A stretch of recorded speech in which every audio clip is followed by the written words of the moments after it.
ನಮ್ಮ Sahyadri news channel ಅನ್ನು YouTube, Facebook ಹಾಗೂ ಇನ್ಸ್ಟಾಗ್ರಾಂನಲ್ಲಿ ನೋಡಿ. ಸಬ್ಸ್ಕ್ರೈಬ್, ಲೈಕ್ ಮತ್ತು ಶೇರ್ ಮಾಡಿ ಪ್ರೋತ್ಸಾಹಿಸಿ.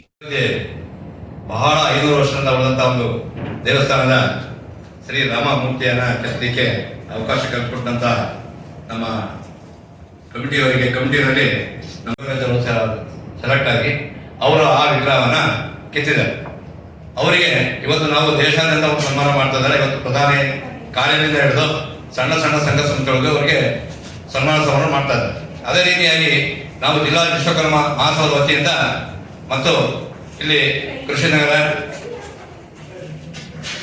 ಜಿಲ್ಲಾ ವಿಶ್ವಕರ್ಮ ಸಂಘ ಮತ್ತು ಕಾಳಿಕಾ ಪರಮೇಶ್ವರಿ ದೇವಸ್ಥಾನ ಸಮಿತಿ ಮತ್ತು ಅರಕೆರೆ ಕಾಳಿಕಾ ದೇವಸ್ಥಾನ ಸಮಿತಿ ಹಲವು ಸಂಘ ಸಂಸ್ಥೆಗಳ ಸಹಯೋಗದೊಂದಿಗೆ ಶಿವಮೊಗ್ಗ ಜಿಲ್ಲೆಯೂ ಸಹ ಅಂಬೇಡ್ಕರ್ ಭವನದಲ್ಲಿ ಅವರಿಗೆ ಸನ್ಮಾನ ಸಮಾರಂಭ ಅದ್ದೂರಿಯಾಗಿ ಹಮ್ಮಿಕೊಂಡಿರುತ್ತೇವೆ.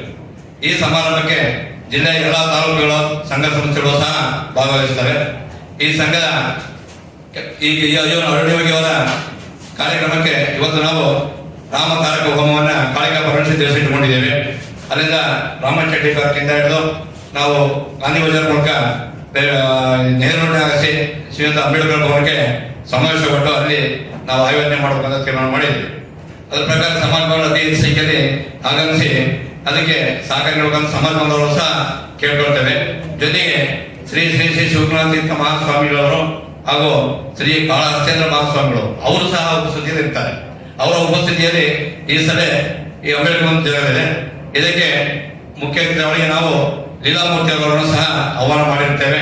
ಅವರು ಸಹ ಅವರ ವೇದಿಕೆಗೆ ಇರ್ತಾರೆ ಅಂತ ಹೇಳ್ತಾ ಇವತ್ತಿನ ಸಮಾಜದಲ್ಲಿ ಅವರು ಅಯ್ಯನ ಯೋಗಿರಾಜ್ ಅವರು ಓದಿದ್ದು MBA.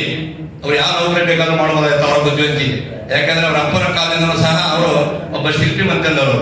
ಮಹಾರಾಜರ ಸಂಸ್ಥೆಯಲ್ಲಿ ಅವರಿಗೆ ಮಹಾರಾಜರ ಅರಮನೆಯ ಜಾಗದಲ್ಲಿ ಅವರಿಗೆ ಒಂದು ಮನೆಯನ್ನ ಅವರಿಗೆ ಕೊಟ್ಕೊಟ್ಟಿದ್ದಾರೆ. ಮಹಾರಾಜರ ಸಂಸ್ಥೆ ಆಗಿದ್ದ ಕಾಲದಲ್ಲಿ ಅವರ ಅಜ್ಜು ಅವರ ಮುತ್ತಾಜು ಕಾಲದಲ್ಲಿ ಮಹಾರಾಜರ ರಾಜಮಂತ್ರದಲ್ಲಿ ಅವರು ಶಿಲ್ಪಿ ಕೆಲಸ ಮಾಡ್ಕೊಂತ ಬಂದಿದ್ದಾರೆ ಅವರು. ಹಾಗಾಗಿ ಅವ್ರ ತಂದೆಯವರು ಸಹ ಮಹಾರಾಜರ ಇದರಲ್ಲಿ ಕೆಲಸ ಮಾಡಿ ಮಹಾರಾಜರು ಮೈಸೂರು ಜಿಲ್ಲೆಯ ನಾರಾಯಣ ಸಚಿನ 2020 ಅವರು ಮಹಾರಾಜರ ಮೆಚ್ಚ ಅವ್ರ ತಂದೆಯವರಿಗೆ ಕೊಟ್ಟಿದ್ದಾರೆ. ಇವರು MBA ಮಾಡಿ ನೌಕರ ಬಿಟ್ಟು ಇವರು ಶಿಲ್ಪಿ ಯಾಕೆ ಬಂದ್ರಪ್ಪ ಅಂತಂದ್ರೆ ಇವರ ಕೆತ್ತನೆ ಅವಾಗ ಅವ್ರ ತಂದೆ ಕಾಲದಲ್ಲಿ ಇವರಿಗೆ ಅದು ಕರಗತ ಆಗ್ಬಿಡ್ತದ್ದು. ಹಾಗಾಗಿ ನಾನು ದುಡಿಯೋದ್ರಲ್ಲ ನಮ್ಮ ಶಿಲ್ಪಿಯನ್ನು ನಮ್ಮ ಮನೆಯ ಗೌರವವನ್ನು ಉಳಿಸಬೇಕು ಅಂತೇಳಿ ಇವತ್ತು ಅವ್ರ ಮನೆಗೆ ಹೋದ್ರೆ ಅವ್ರ ಮನೆ ಮೊದಲೇ ಆಗಿತ್ತು ಅದೇ ರೀತಿಯ ಮನೆ ಇದೆ. ಅದೇ ಮನೆಯಿಂದ ಅವ್ರು ಇವತ್ತು ಸಹ ಜೀವನ ಮಾಡ್ತಿದ್ದಾರೆ. ಹಾಗಾಗಿ ಅವ್ರ ಮನೆಯಲ್ಲೂ ಸಹ ಅದೇ ರೀತಿ ಇಟ್ಕೊಂಡು ಇವತ್ತು ಮನೆಯಲ್ಲಿ ಅಣ್ಣ ತಮ್ಮ ಚಿಕ್ಕಪ್ಪಗಳು ಎಲ್ಲ ಒಟ್ಟಾಗಿ ಸಹ ಜೀವನ ಮಾಡ್ತಾ ಇದ್ದಾರೆ. ಅವರು ಇವತ್ತು ಇದೇ ಶಿಲ್ಪಕಲೆಯನ್ನು ಉದ್ಯೋಗ ಇಟ್ಕೊಂಡು ಅವರಿಗೆ ಸನ್ಮಾನ ಹಮ್ಮಿಕೊಂಡಿದ್ದೇವೆ.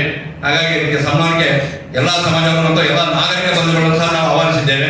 ಶಿವಮೊಗ್ಗ ಜಿಲ್ಲೆಯ ಎಲ್ಲ ನಾಗರಿಕ ಬಂಧುಗಳಿಗೂ ಸಹ ಅವಕಾಶ ಮಾಡಿಕೊಡ್ತಾ ಇದ್ದೇವೆ. ಅವರೆಲ್ಲರ ಆದರ್ಶ ಬಗ್ಗೆ ಈ ಪತ್ರಿಕಾ ಮುಖಾಂತರ ಕೇಳ್ಬೋದು.